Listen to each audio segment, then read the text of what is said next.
क्या आपने कभी सोचा है कि मार्केट के बहुत से प्रोडक्ट को इतनी हार्ड पैकेजिंग में क्यों सेल किया जाता है, या फिर ब्यूटी प्रोडक्ट्स पर ये सिंबल क्यों बने होते हैं, या फिर कार्टन बॉक्स हमेशा ब्राउन रंग का ही क्यों होता है।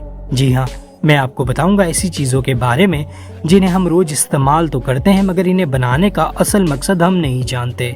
तो लाइक करें वीडियो को और चैनल को करें सब्सक्राइब। चलिए शुरू करते हैं। नंबर 10, क्या आपने कभी गौर किया है कि जो ऑरेंज होता है उसे ज़्यादातर रेड कलर की मेज बैग, मतलब जो लाल कलर की जाली वाली बैग होती है, उसमें ही क्यों सेल किया जाता है। तो देखिए, ऑरेंज को मेज बैग में बेचना एक छलावा है। रेड कलर की मेज बैग में ऑरेंज का कलर और भी ज़्यादा गहरा और चमकदार दिखाई देता है। मतलब ऐसे जालीदार बैग में ऑरेंज को पैक करने से ऑरेंज बहुत ज़्यादा खूबसूरत दिखाई देते हैं और कस्टमर्स इसकी तरफ आकर्षित होते हैं इसे खरीदने के लिए।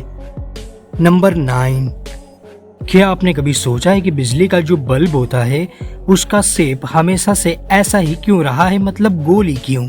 तो आपको बता दूं कि पुराने दौर में ऐसे गोल शेप में बल्ब को बनाना बहुत ही आसान था। साथ ही साथ इस शेप में रोशनी और गर्मी बड़ी आसानी से चारों दिशा में फैल जाती है। साथ ही साथ गोल शेप वाला बल्ब आज के मॉडर्न बल्ब के कंपेयर में बहुत ज्यादा मजबूत भी होता है। यही वजह है कि आज के मॉडर्न दौर में भी गोल बल्ब सबसे ज्यादा पॉपुलर है। नंबर 8, क्या आपने कभी सोचा है कि जो कार्डबोर्ड बॉक्स होता है जिसे कार्टन भी कहते हैं, वो हमेशा ब्राउन रंग का ही क्यों होता है। तो आपको बता दूं कि पेपर का जो असली कलर होता है वो ब्राउन ही होता है। पेपर को ब्लीच की मदद से अलग अलग कलर में ढाला जाता है जिसमें काफी मेहनत और खर्चा होता है, जबकि ब्राउन रंग का पेपर सस्ता पड़ता है। चीजें पैक करने के लिए कार्टन के कलर से क्या फर्क पड़ता है अगर वो आपको दूसरे कलर के कार्टन से सस्ता पड़ रहा हो। इसलिए कार्टन का कलर हमेशा ओरिजिनल यानी कि ब्राउन ही होता है क्योंकि वो बहुत सस्ता पड़ता है। नंबर 7, क्या आपने कभी सोचा है कि शर्ट के कॉलर पर ये 2 छोटे बटन क्यों लगे होते हैं। क्या ये सिर्फ फैशन के लिए लगाए जाते हैं। तो आपको बता दूं कि ऐसा बिल्कुल भी नहीं है। इन्हें डाउन कॉलर कहा जाता है और इनका इस्तेमाल पोलो मैच के दौरान किया जाता है। दरअसल जब पोलो मैच के खिलाड़ी तेजी से अपना घोड़ा दौड़ाते हैं तब शर्ट के कॉलर के बटन कॉलर को खिलाड़ी के फेस पर अथड़ाने से रोकते हैं और ये बटन उन्हीं खिलाड़ियों के लिए बनाए गए थे। हाँ, ये बात अलग है कि ये बटन हमारे किसी काम के नहीं, हम सिर्फ इन्हें फैशन समझकर इनका इस्तेमाल कर सकते हैं। नंबर 6, क्या आपने कभी नोट किया है कि बहुत से ऐसे प्रोडक्ट मार्केट में मिलते हैं जिनकी पैकेजिंग बहुत ज्यादा हार्ड होती है। आखिर इतनी हार्ड पैकेजिंग क्यों की जाती है। तो आपको बता दूं कि ऐसी पैकेजिंग को क्लैम सेल पैकेजिंग कहा जाता है और इसके कई सारे फायदे होते हैं। ऐसी पैकेजिंग में प्रोडक्ट बहुत ही हाई क्वालिटी का और खूबसूरत दिखाई देता है जो कस्टमर्स को अपनी तरफ आकर्षित करता है। साथ ही प्रोडक्ट पूरी तरह से डैमेज प्रूफ हो जाता है, फिर चाहे वो पानी में ही क्यों ना गिर जाए, प्रोडक्ट को कोई भी नुकसान नहीं होता। साथ ही प्रोडक्ट के चोरी होने का खतरा भी कम हो जाता है, इसीलिए इतनी हार्ड पैकेजिंग की जाती है। नंबर 5, बबल रैप को फोड़ने का अपना ही मजा होता है। इसका इस्तेमाल ज्यादातर पार्सल को पैक करने के लिए किया जाता है ताकि सामान सुरक्षित रहे। पर क्या आपको पता है कि बबल रैप का आविष्कार चीजों को लपेटने के लिए नहीं बल्कि दीवार पर एज अ वॉलपेपर चिपकाने के लिए किया गया था। जी हाँ, मगर यह आइडिया लोगों को बिल्कुल भी पसंद नहीं आया था। भला कोई अपने घर की दीवार पर बबल रैप क्यों चिपकाना चाहेगा।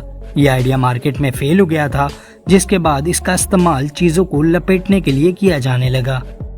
नंबर 4, क्या आपने कभी सोचा है कि जो ब्यूटी प्रोडक्ट होते हैं उनकी बैक साइड पर ये कप जैसा सिंबल जिसमें अलग अलग नंबर लिखे होते हैं वो क्यों बना होता है।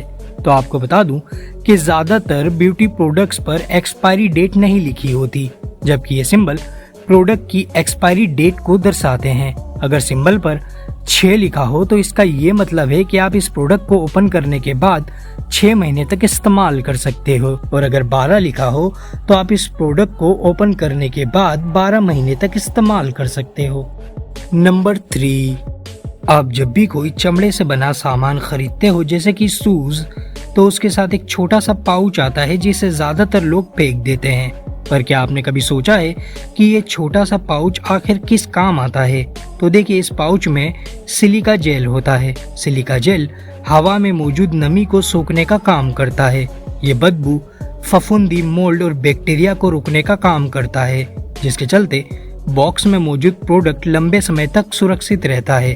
तो अगली बार इस पाउच को फेंकना मत, ये बहुत काम की चीज है।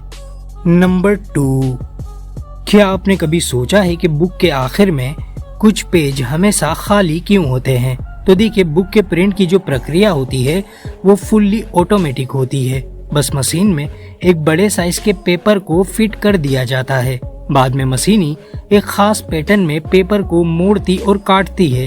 कागज बड़ा होने की वजह से कभी कभी आखिर के कुछ पेज प्रिंटिंग यूज में नहीं आते और पूरा काम फुल्ली ऑटोमेटिक होता है, इसीलिए ब्लैंक पेज भी ऑटोमेटिक बुक में ऐड हो जाते हैं। नंबर 1, आपने कभी ना कभी कैप का इस्तेमाल जरूर किया होगा, पर क्या आपने कभी सोचा है कि कैप के ऊपर ये बटन क्यों लगा होता है? तो देखिए, कैप को कपड़े के 6 अलग अलग टुकड़ों को जोड़कर बनाया जाता है और कपड़ों का सारा जॉइंट ऊपर की तरफ होता है। इसलिए उन सारे कपड़ों के जॉइंट को छुपाने के लिए इस बटन को वहां पर लगाया जाता है। ये बटन कैप को फिटिंग और फिनिशिंग प्रोवाइड करता है, जिसकी वजह से कैप खूबसूरत दिखाई देती है।